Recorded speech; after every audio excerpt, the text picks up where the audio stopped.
Hello,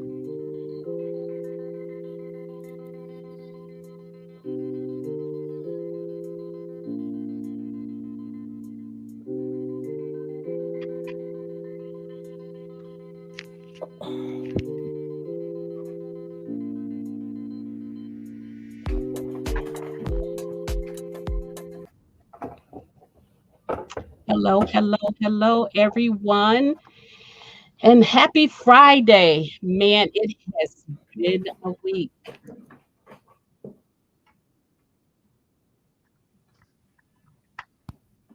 Okay. All right. So today we have another episode of Books and Booze, and today we welcome in. Okay, I think I got an echo here. Let me make sure I got everything cut off here.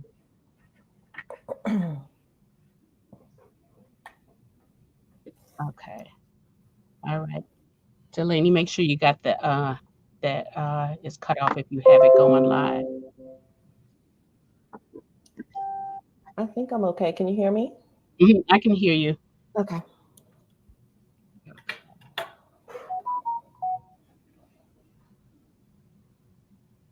Okay. All right, guys, give me just 1 second. I want to make sure I got everything turned off here. Okay, here we go. All right, again, let's start that. Hello, happy Friday. Happy Friday. I know. Today I'm super excited to have Delaney back in the book bar for another episode of Books and Booze. Today we are talking about Handsome Devil. And Yeah. this is book 7 of her quicksand series. And we're going to talk a little bit about this theme of the series too, because I actually love it. And this book, as I was reading it too, I said it really, all of them really kind of fall within the theme of the quicksand there. So I actually like it, and I think it's pretty cool. But Mm. now, Delaney, you for those people who may not know you, just give us a little bit about yourself. Tell us, who is Delaney Diamond? Sure. Okay, so I write contemporary romance and romantic suspense, and I have over 50 books written so far. Wow. Yes, I've been published since 2010 and started self-publishing in 2011. So I've been doing this for a little while. Love it, of course, because I continue to do it.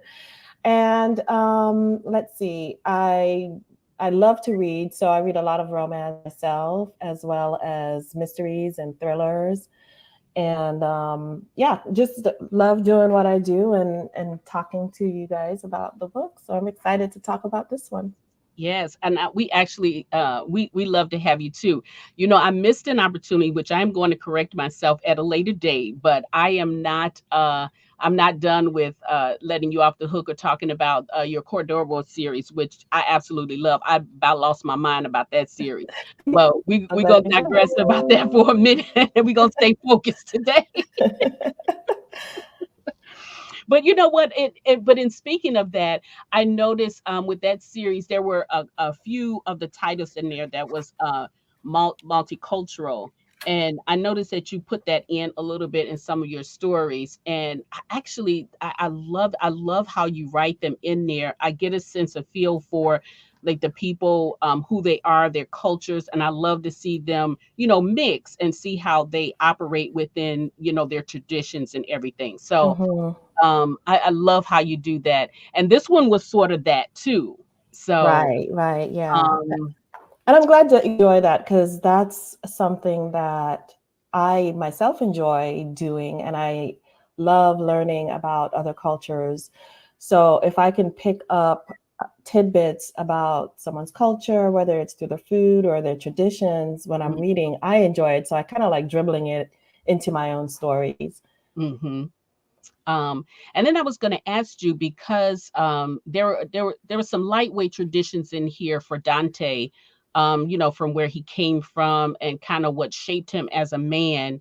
And what did you do to research that to highlight those traditions? Yeah, well, a lot of times when I'm doing research for a book, I'll go online, and I like to read even just blogs, like local blogs about a Hmm. particular culture, or even reading other books that highlight the culture.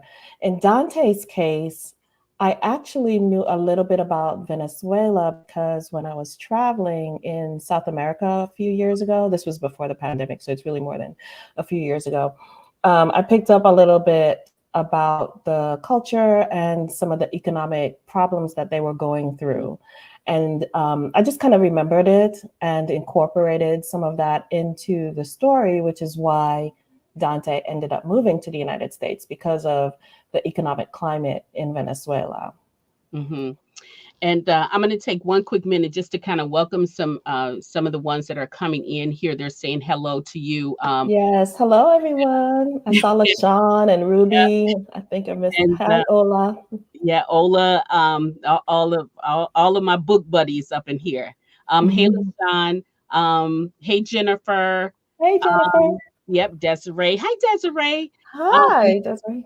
and look who's here, Miss Iris Boland, award-winning Oh, author Iris Boland. Hello I'm there. honored. Thank you for joining us. And so m- okay, there's Miss Prissy. Hey there, thank you for Hey joining. Thank you there. for joining. So for you all that are just coming in, you're at the book bar, and welcome, welcome, welcome. We have Delaney Diamond here as our guest, and we're talking about her latest release from her Quicksand series, Book 7, which is Handsome Devil. So thank you for joining us. Now, this title, Handsome Devil. So I want to know, kind of like, did the title come before the story? Did the story come after the title? So the title came first, and don't even ask me how it came to me because I honestly don't know. Sometimes the titles, they're just random because they just kind of like come to me. And I think part of it was because I had seen this particular guy in a royalty on one of the royalty free sites, and I Mm-hmm. had saved him in a folder, and I said, I can use him for something someday. This is like a Mm-hmm. few years ago. And I thought I could use him for something. And I decided that I wanted to write this story. And Handsome Devil just came to me. All of a sudden, I was like, that's it. That's going to be the title of this story. And he was just the perfect guy because he kind of, you see how he is on the cover. He kind of has this, I don't know, this kind of devilish sort of I don't mess with me kind of look. And I he was just perfect for the character. I do think that, and I think I said in a post that it was he the title was befitting to him, and here's why. Hey Manswell, thank you for joining us. Hey JB, thank you for joining us. And here's why I think that, because when he came here, he had to develop some really tough skin in Hmm. order for him to uh you know be as successful as he was. And Hmm. then when he uh as he gained his success, I wanted to ask you, because this is kind of what I thought a little bit in the back of my mind. Do you think he had like some unhealthy attachment to that building that he was in? In a way, it was almost like it was kind of unhealthy because he Hmm. had to have it. You know what I mean? Oh yeah, it was definitely an obsession. It was Hmm. definitely an obsession because of what happened to him in that building as well, right? Because he got knocked down a peg, which he was already pretty low when, he's shining shoes and things like that, and just trying to get by. He's struggling as a immigrant in the country, and to get completely dissed like that by someone who he kind of was looking at in admiration. And so, yeah, he was definitely obsessed with that building because of what it represented about his past. Hmm. But then also, too, by acquiring that building, it was almost like being able to say, hey, I have arrived. Like, this is where I started. I started down in the bottom of this building, shining Hmm. shoes. Mhm. And now I own this building. And Mhm. it's the tallest building in Texas and one of the tallest buildings in this country that's now my home. So, yeah, he definitely had an unhealthy obsession with taking it over. And that's why Annabelle was able to rope him into her scheme, essentially. Right. Yeah. But you know what? Like I said, he had some tough bones. And he never forgot the sight of where he came from, and Hmm. what he knew was important for him to do. Because Hmm. when we meet his family in here, I absolutely loved his family, and I love his relationship with his family. But he worked it out, and he has such a strategic way as the way he got from where he was to where he became. Hmm. Even when he had the living in the building, and having all of those roommates and everything, and the Hmm. building, as we know, it wasn't really in good condition. Hmm. He was working on it as he was living in there. So for someone to have the foresight to do that was really, really smart. Hmm. So he did a lot of observing, and it worked really well on him. Now with this person, his name was Hildebrand, was the name of the guy. Um, Hmm. I think when you read that portion of it, and that was one of my favorite parts, by the way, when they were signing those contracts on there, because I feel like some people, when they have success, you have to be careful because you're not untouchable. Hmm. Hmm. I had no idea. I knew it was something about the building was going to be important in the story, but I had no idea that he that was going to happen. Yeah. I was Yeah. just floored. So when you were writing this, what brought you to that conclusion that he would have that poetic justice, if you will? Um, I think I kind of wanted to just bring everything full circle, Hmm. essentially, and to give don't want to say too much, but to give Dante the opportunity to to rectify a wrong. I would say, Hmm. to rectify a wrong, and so it was essentially just to bring everything full circle for him and to give him that satisfaction and that rest, really, because he kind of needed it, even though he was successful. By then, he and Anna were back together, and he had a lot of success in the Houston area and just in real estate in general. He was doing deals in Mexico and in Las Vegas and all this, but he still had this one thing. And I think a lot of people who are successful are kind of like that too, because on the outside looking in, we're like, oh, they have everything, they have the cars and the house and the great marriage and blah blah blah. And little do we know that a lot of times they still want more. There's always one more thing that they desire, or they Hmm. have this one goal, and we're not privy to that information, but it's something that drives them, you know what I mean? And so he needed that closure, I Yeah. feel like. And then it was his drive to have what he thought what it would look like, what would look like, and Right. that cost him his marriage. Which, Hmm. let's talk about that too, because they were young when they got together. And I see LaShawn says she hasn't got to that part yet, and I apologize. I'm going to try to be good, guys. It's so for some of you all who have not read it, we're going to I'm going to try to minimize my spoilers. I'm sorry. Y'all know how I get excited, and this was one of those books where I just want to know everything, right? So I'm gonna behave.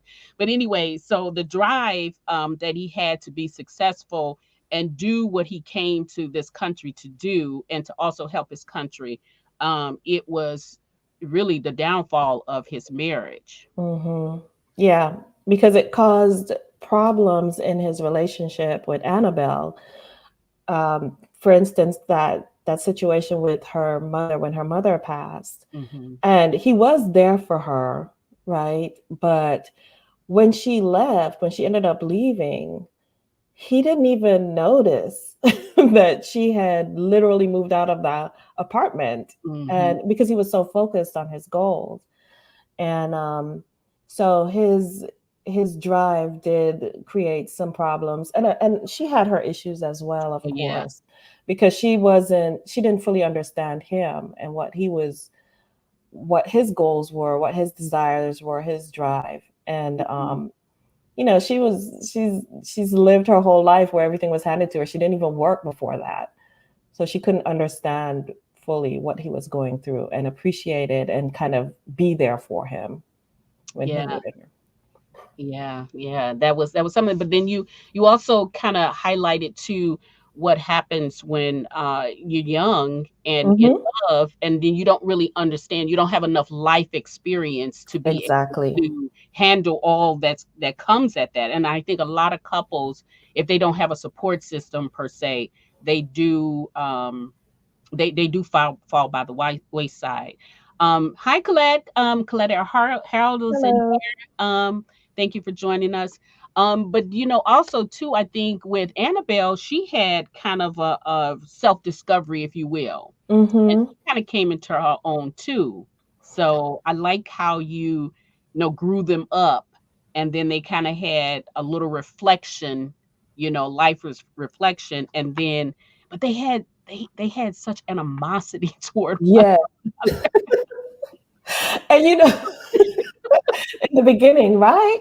It was kind of like basically veiled threats and insults and everything else. But I feel like that's important to show as well, because that's how you know when people really love each other. Mhm, Because there's this, as people say, there's this thin line between love and hate. And they clearly had strong feelings for each other. mhm. And, and that's how it ended up coming out at first, until they started getting along. But yeah, Yeah. they both had a lot of growing up to do, and they did it in those 10 years after the divorce. Mm. Look, Colette said, "Don't tell any secrets." I just said I'm trying to be good. I'm going to move on to some Delaney Diamond questions. How about that? I might have to talk to her offline to get my juice. What would you say, if any, your personal backgrounds or experiences that help shape the story? Well, as I mentioned, just because I had traveled in South America before, and so Mhm. had learned a little bit about Venezuela and the financial crisis that they were experiencing. And in fact, when I was writing the story initially, I was gonna have his family move to Colombia, because a lot Okay. of Venezuelans, have moved to Colombia and neighboring countries to escape the situation that they're suffering. So at one point, I even thought about having them do that, but I decided to have the characters stay in place because, one, I mean, there are still Venezuelans living in their home country despite the situation. But two, it also gave me the opportunity to show Dante doing something for his family, for his community, and trying to work toward helping the situation be better, even though he's not living there anymore. Yeah. Um, and then another thing that a lot of people don't know, I used to work in real estate. Mm. And so having the characters work in real estate kind of I know a little bit about it. Now, I hated it and I was not good at it like Dante and Annabelle. So I don't want to give the impression that I was some kind of real estate mogul or anything. But just kind of, I have, a basic understanding of terminology and what it takes to um, you know, um, renovate property and buy Mhm. and sell and that kind of stuff. So, Mm. Well, one couldn't tell because you wrote those two as a power couple, and they were so when they once they came back together, they were so mhm. beautiful together. The whole relationship, it just I loved. Now, how long did it take you to write this book? So this one, usually it takes me anywhere from 2 months to 3 months to write a story, Okay. and that's in the entirety. I mean, that includes writing the story, which I do more than one draft. So Hmm. I do like one quick draft Really? that takes me, yeah, it takes me about a month to 6 weeks to do the first draft. Hmm. And then because I'm a pantser, and for Oh, those who don't know what that is, a pantser is someone who doesn't plot, essentially. Or the other word that people use now is discovery writer, because I guess that sounds better. so, so I'm a discovery writer, and essentially what happens is I sit down and I start writing because I have an idea.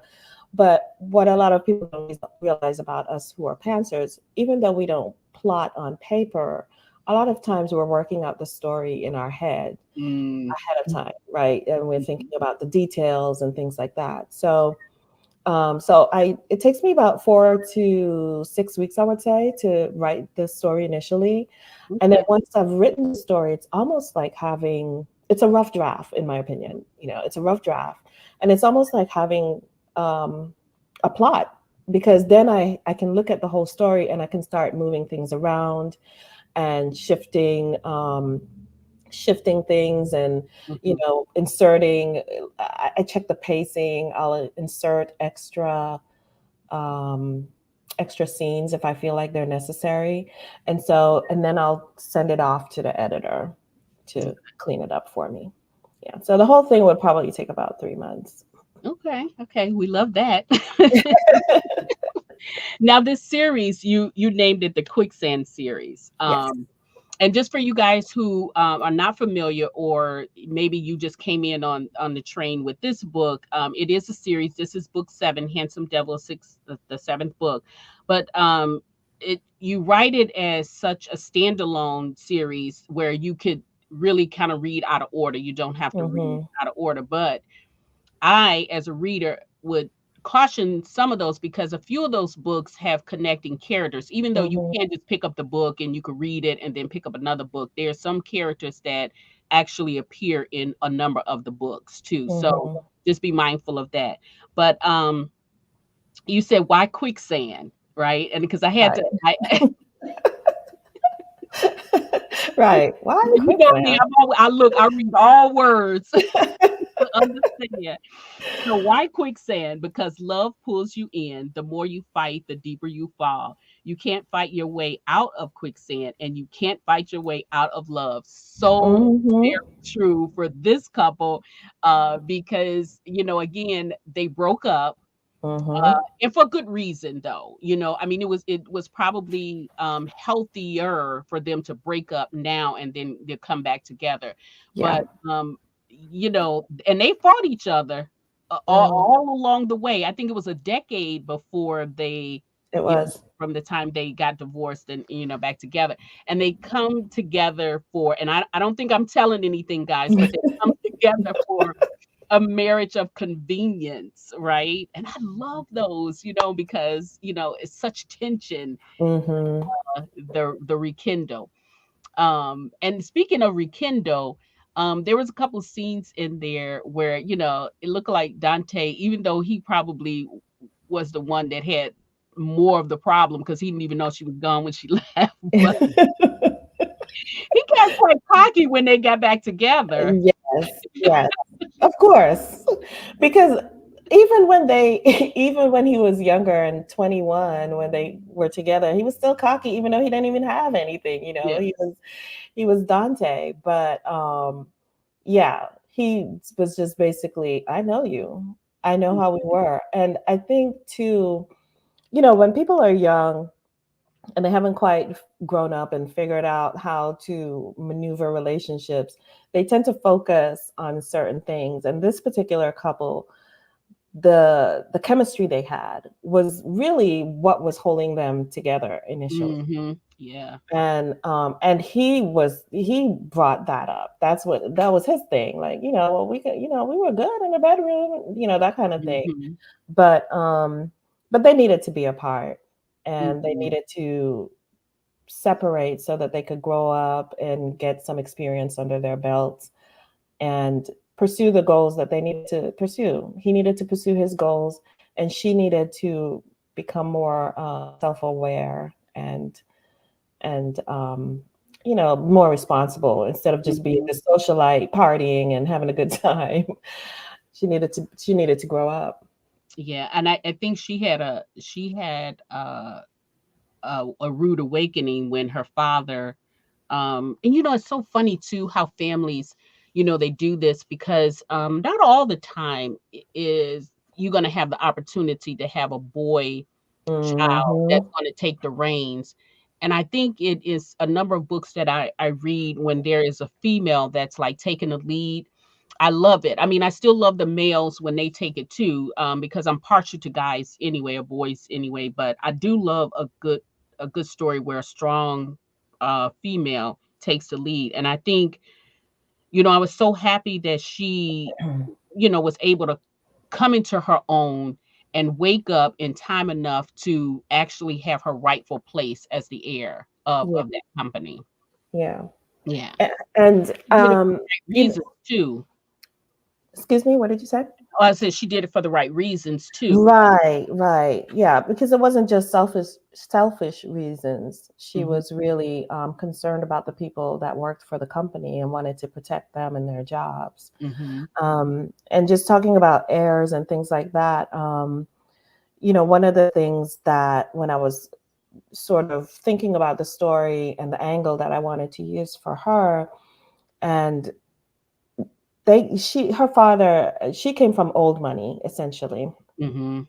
And with people who have old money, they tend to have all these traditions and these ideas that they hold on to. And her father being very traditional and then coming from old money, well, my son is going to take over because I took over from my father and he took Mhm. over from his father, that kind of thing.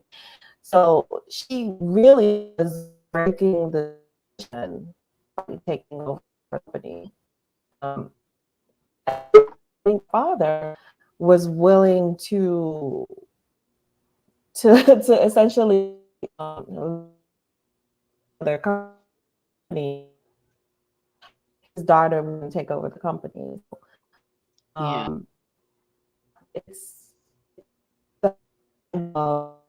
heirs and things like that. Even I was thinking about the the in the United Kingdom, the what's his name, William. How Mhm. they ended up changing the the succession order because of his daughter, because she would have been passed over for her younger brother. Just crazy things like that where women aren't considered capable of taking over as long as another man is in the picture. So, Yeah. And LaShawn says that she loves how she Dante took up for her with Albert and Vance. And I mean, it was like he had just agreed like an hour to hmm this farce she had, and he was already in protective mode. So that let me know hmm that there was still some feelings between the both of them. Um, yes. yeah, and like I said, he got real cocky once it was time for them to, after the marriage and everything, he was telling. But and there was another thing too. I thought there was a couple things in there where I thought, ooh, this might go left, because one, the contingency she felt like, and I wonder if that was the reason why her dad agreed, is because she was with, Dante, and she thought, he would be there to, answer any questions that she may have, and that would make him feel more comfortable. Oh, absolutely. Yeah, Yeah. so she didn't get it right out, he had hmm kind of like a thing, if she did Exactly. that. And Mhm, she knew that her father didn't exactly pick her just because he thought she was capable. I mean, he knew she was intelligent and all that, but ultimately it was because of Dante, mhm, because he knew that if anything happened, like you said, if anything goes left, Dante will be there because he just admired him so mhm. much and felt like, okay, a man is in the picture. So if something happens, you'll be you'll be okay. and so, for her, and this is something even I've dealt with my own father, because he's very traditional, just kind of accepting, you know what, I get Mhm. it. That's just who you are. But there's other things about this person that I know that they love me, and I wanted to put that into the story as well, that that thing about her father could really grate, but at the same time her father absolutely loved her, Oh yeah. and there was no question about, him loving her. It's just he had his ways and she learned to live with it.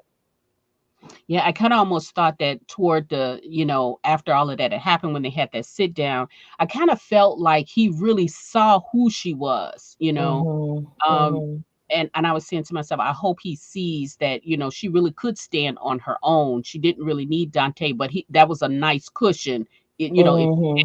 In you know, case. right, Yeah. because that was a big company. Mhm. And Mhm. she was not in a position of CEO when she was working there. She was doing like a little bit below CEO work. She wasn't, Right. mentoring up under her father. So, she had some learning to do. Mhm. And Dante, too, um, that and I love too how that friend, his friend that was his assistant. Sebastian. It was a perfect name for him, by the way. So Sebastian was like, he always had the cage ready because he thought that Annabelle was such a snake that he Mhm. always had that cage door open, ready to trap her if she stepped out. And he had Dante's back, and she's Yeah. kind of like, Dante is fine, okay? Oh my God. Yeah. And it was almost like they both hated her. You know what I mean? Mhm, Like, right. oh my gosh. But I love them. I just absolutely adored this couple. Um Now, okay, so Venezuela, we have this current events now with people Mhm, coming over to the United States from Venezuela. So to me, this book was kind of timing, if you will, to kind of give like a little success story to them, and their plight is what they're in right now. So mhm. kudos to you for that. Mm. Now, what did you want your readers to take away from this? I mean, obviously, what would be what does success look like for you when you release this book, and the comments that some of the readers have been sharing with you? Well, a couple of things. I really, I know that as romance readers, a lot of time we talk about the hero, and I definitely want people to fall for the hero. I think Dante is one of those heroes that, he's protective, he's Mhm. loving, he's kind of sexy, he's wealthy and all that, very confident. He has, and he's alpha. He's the kind of hero that I Oh yeah. personally like. He's the kind of hero that I personally like to read about. Mhm. But I also like to read about with the alpha characteristics. I also like to just see him just love the heroine, Mhm. and that's kind of, to me, kind of important. So for one, I definitely want people to fall for him, but I also want people to just love them as a couple. Mhm. And because what I wanted to show was that separately they're strong. She's smart, she's capable. He's Mhm. obviously smart, he's also very capable. Mhm. But together, Oh yes. together, right? I mean, you get it. It's like together they are a power couple, and so they're even better together. And um, I don't want to say too much, but he had her back with Albert, and Mhm. he had her back with Vance as well. Mhm. He showed his little jealousy and things like that. Mhm. But she also had his back Yeah. toward the end of the story. You see how she was supportive of him, and so neither one of them was really sort of on their own in the story. Once they got together, they were a couple. They were one unit, Mhm. basically. And so I hope that people get that, and they see how that they fall in love with them as a couple as well, not just with Dante, Mhm. but um, and then also just kind of to learn that sometimes This is also a kind of thing because there's all these couples now that are getting back together. We talked about this in the release party that I had, where these couples are getting back together. Ashanti and Nelly and J Lo and Hmm. Ben Affleck. And so one of the things that I was thinking about when I was writing this story is that sometimes the timing is wrong for couples. Yeah. Sometimes, yeah, you might have that chemistry and everything might seem fine and you might click, but it's just the wrong time. And with this couple, that was a situation for them. It was the wrong time for them. They weren't Right. supposed to be together right then. And so they had to separate and then come back together and be better. And so, I know a lot of times people say, hey, you shouldn't get back with someone that you broke up with, but I don't know. Yeah. Kind I of mean, I think it depends on the circumstance. Yeah, I do too. I really think it depends. I don't think that that's a cut and dry, black and white kind of situation, especially not when you're dealing with love. Love is just, I mean, it'll just mess you up. So you got to know when to really walk away and when Mhm. to double back and say, you know what, Yeah. maybe that wasn't our time, but maybe now is our time. Yeah. Because they were so ready to give it that year, and they was like, "Listen, I'm not selling no property. Um, listen, this ain't gonna be no long term thing." No, let's get this prenup together. Let's. Right, right. Oh yeah, that was a big thing too, because of Dante's reputation Right. in businesses and stuff like that. It was important for her to have that, which I thought was funny, but because we already knew what was going to happen. But now, you out of the 7 books in this series, do you have a favorite couple? Ooh, a favorite couple. Okay, so I always say like the the current couple is my favorite couple, but and I do, I really adore them. But I think if I had to pick another one, okay, well, there's two. Okay, we'll give you that. Um, okay, yeah.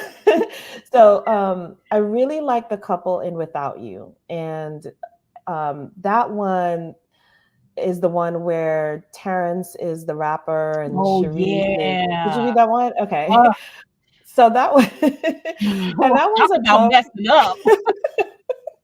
that's a tough read because, Mhm, he was a dog.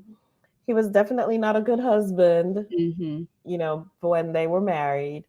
But I just kind of liked for me, it was just interesting to explore the whole idea of cheating and why would someone stay with someone mhm. who had cheated, because you see that all the time. Yeah, yeah. And so it was just kind of interesting for me to kind of explore that and see, okay, why would she stay with him? And so I tried to give him these other positive qualities. He might suck as a husband, but he's a really great dad. He takes care of her and the kids and yada, yada, yada. And he really loves her, but he Mhm. was not a good husband. Right, right, right. So that couple was a lot of fun to write. And then I would say the other couple that I really enjoyed writing was in Night and Day, Tamika and Anton. And the reason why I liked this couple, no, Tamika and Anton, was because this was like the perfect opposites attract story because Mhm. Anton was so calm and so steady. And she was just kind of wild and just, didn't have her stuff together and showed up at his apartment with a baseball bat because You're she was right. gonna, She it's was just all thuggish and everything, just exactly always wanting to fight. right. And what makes it even funny is that she's little, so That's why. That's why. right, right. It's always the short ones. So yeah, I really liked them because once they got, first of all, they definitely weren't expecting that. I mean, they didn't know each other. She showed up at his house because she knew her boyfriend had been cheating, and then come to find out he was cheating with his girlfriend. That was And crazy. yeah, just crazy. And then they end up getting together, right? Mhm. And working and actually working out and fitting. And um I think like Anton needed her because his life was Mhm. just so calm and sedate. but she needed him because he was very calm and sedate, and she was kind of scattered and Mm. all that. And then just kind of seeing them grow as a couple. So I liked writing their story quite a Yeah. And see, guys, there you go. This is what we call the quicksand series, right? bit. Right.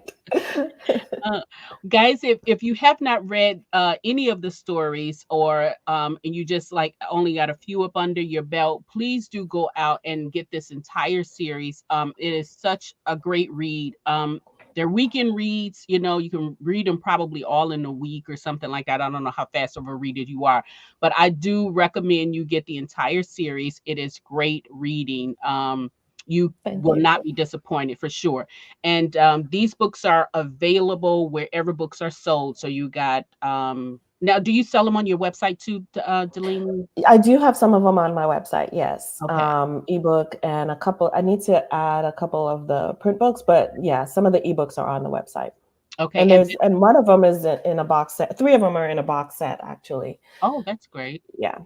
Yeah, and then well, can they? Is it possible for them to get autograph copies for those? I know I love autograph copies. It's Yes. okay. Yeah. Hmm. So on her website, which is www.delaneydiamond.com, and I'll be putting that in the post there. So if you want to get any of these books in paperback or ebook or anything there, wherever books are sold, including the website.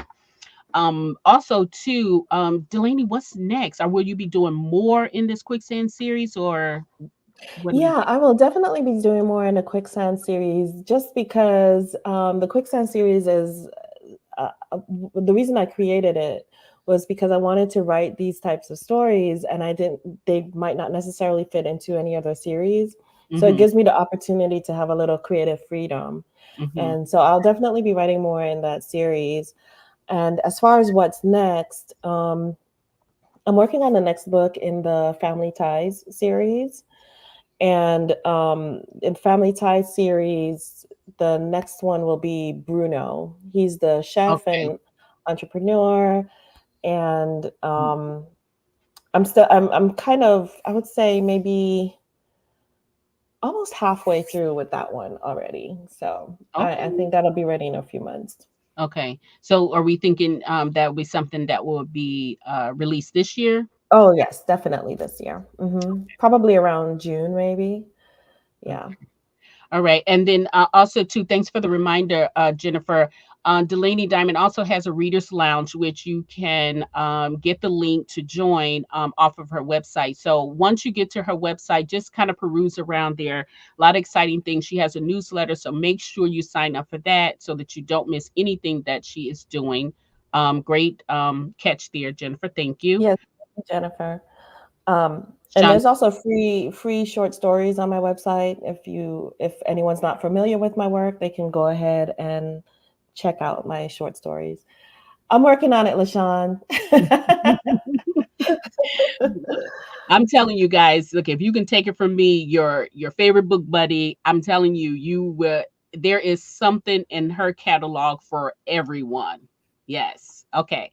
So I recommend you do go out and peruse. Hey, oh, okay. So she's gonna be going there. Thank you. Great. Thank you for that. So now let's kind of get back to you. Now you were traditionally published first, and now you are independently published. Um, what has the switch been like for you, or are you hybrid?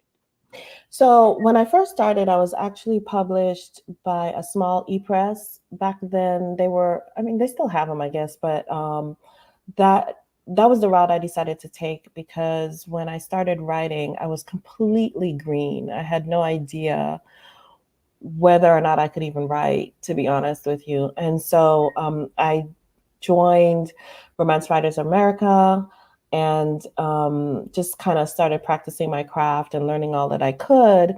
Mhm.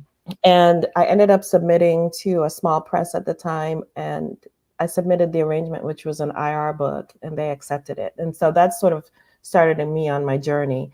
But then the following year, I started self-publishing because they weren't interested in my Black romance series that I wanted to start, which was the Hawthorne series. Okay. And so I ended up self-publishing that, and then you know I mean, I love self-publishing. So so I got the rights back for my other books from them, self-published those. And since then I wrote in an anthology for Harlequin. Um, they had an anthology where you had to write, all the books had to be based in Rio. Hmm. And so mine was called Heartbreak in Rio. And Okay. then I didn't write anything else. I continued writing self-publishing until actually most recently, where now I'm writing for Harlequin again. I have a romantic suspense that I'm going to be working on for them that's supposed to come out next year. Okay. Yeah, and then I actually just got an agent, and I'm going to try to see if I can, write something that can be published with a traditional publisher. So for the moment, I am still fully indie, but in the next year or so, I'll be hybrid. Okay. Okay. All right. And I think that serves a. I mean, and I've talked to quite a few authors, and I think being a hybrid serves them correctly because you know it's the best of both worlds. So. It's yeah, exactly, and it gives you the opportunity to kind of find new readers and working with a traditional publisher. You can learn some things too, because I feel like even though I've been doing this for a while, I can still learn. So I'm really excited to see what happens when I start working with Harlequin. Yeah, I'm curious too. Yeah. Congratulations to you, by the way. Thank Yeah, you. yeah, it is. Colette said it's the best of both worlds. Yeah. So we're looking forward to that. So stay tuned, you guys, for her Harlequin edition of her books. So I'm sure that's going to be great. Yeah. She said Veronica says she loves romantic suspense. I Oh, do great, too. great, great, great. Yeah. Because that I'm really excited about the idea that I sent to them, and hopefully, hopefully it'll turn out well. But it's kind of in the vein of the Cordoba Agency, where it's kind I of was like going to say. spies and basically a thriller and hair raising. And the one that I'm writing for them is called On the Run in Italy, so it starts in Oh. Italy. Yeah, so it'll Mm. be fun, a nice international espionage kind of story. I love those. Love those. Are you going to be doing anything else? Any additions to the Cordoba series? Yes. So the Cordoba series, I have something coming out this year as well, and it's going to be Alejandro's story. He's the Okay. guy who does the explosives. He's Hmm. Mexican, and and so I've kind of been thinking about the kind of heroine that I want for him. I think his might be a second chance romance. So Hmm. we'll see. But yeah, that'll be a lot of fun to write. And because those books, I read a lot of thrillers, as I mentioned earlier. And so those books are just fun to write. I mean, to just be able to write these stories where it's not just about the love and the romance, but you also get the excitement of them fighting and car chases and explosions. It's just so much fun. I love Yeah, it. the edge of your seat kind of stuff, and then you get a little romance too, because you know you can Hmm. breathe, and then you get a little caress and romance. Exactly.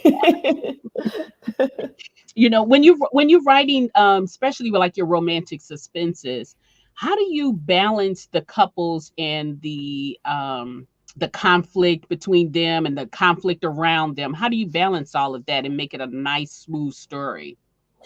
Yeah, it's at first I thought it would be really hard, and it's not exactly easy. I wouldn't say it's Yeah. easy, but I think at the end of the day, one of the things I always remind myself is that I'm writing romance. So I have to make sure that the story about the couple is because it's kind of central to the story. And then everything else is just to give them an environment to have their relationship grow.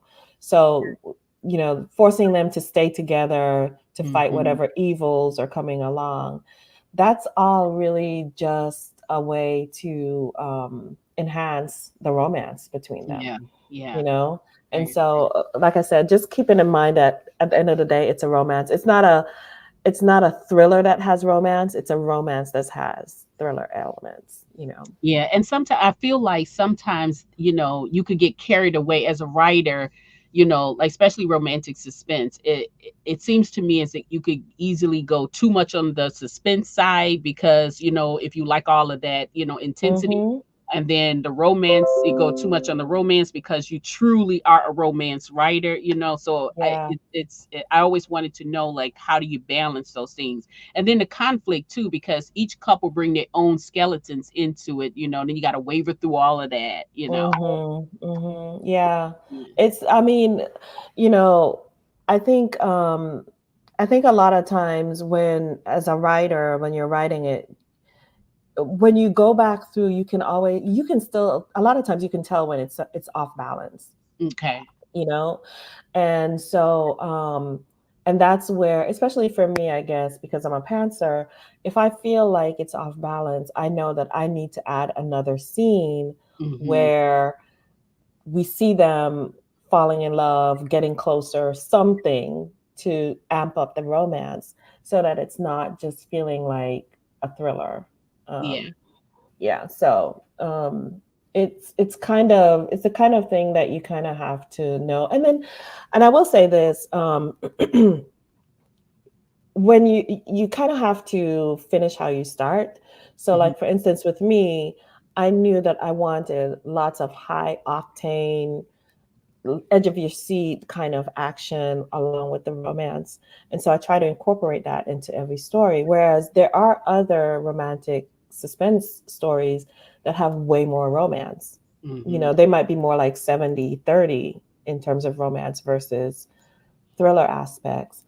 And so it really just, I guess it's just a matter of finding the readers that like the particular way that you write, Hmm. you know. So if there are readers who prefer way more romance, they'll go through that whole series because that's what they like. But then if, you know, they tend to like more of the thriller aspect, which I think I'm probably more like 60-40 or maybe even 50-50 in my books, then oh, okay, tell me what you think, because you said Yeah, I was just trying to see if I agree with you, and yeah. I think what it's if we talk about the Cadorable series, they Mhm. were a nice balance, and then Mhm. some of them maybe a 70-30, or I Mhm. mean a 60-40. I could say 60-40 in there, but I mean it was a nice balance. I enjoyed it. I didn't skip a beat with any of those. Yeah. I Yeah. I was I enjoyed what you gave me. So whatever scene I was on, I was into that scene. Yeah. You know. Yeah. I think for me, like, I do try to do more of, I try to do it more balanced. Hmm. Even though, yes, it's a romance, I like writing the thriller scenes. I Hmm. like showing how the action and how they perform as a unit and things like that. So, Yeah. um, and so, like I said, I started with the first book showing all that action, and I want to be able to continue doing that in all the subsequent books as well. Hmm. Hi, everybody. Hi there.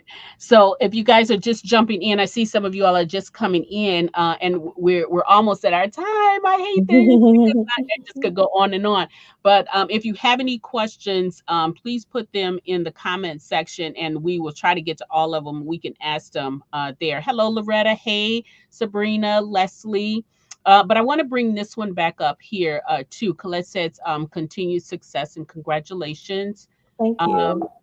I wanted to bring this up because Veda says she's looking forward to trying your book. So, for someone who is new to you, where Mhm. would you say they should start? So, whenever anyone asks me that, I always recommend starting with the Johnson family. And the reason I mention the Johnson family is because it's my best selling series. Um, and it's what, you know, a lot of readers really enjoy it. And I think if you start with that series, then you'll get a true sense of, you know, the family series that I like to write. Um, and you'll get plenty of romance. You'll get couples that you can probably fall in love with. So I would say, Vita, start with the Johnson family series, and then you can leap to the Brooks family, which are their cousins that live in Atlanta. Mhm. Um, And then if you have more questions, you can always email me. I'm happy to answer any questions. You can contact me through the website.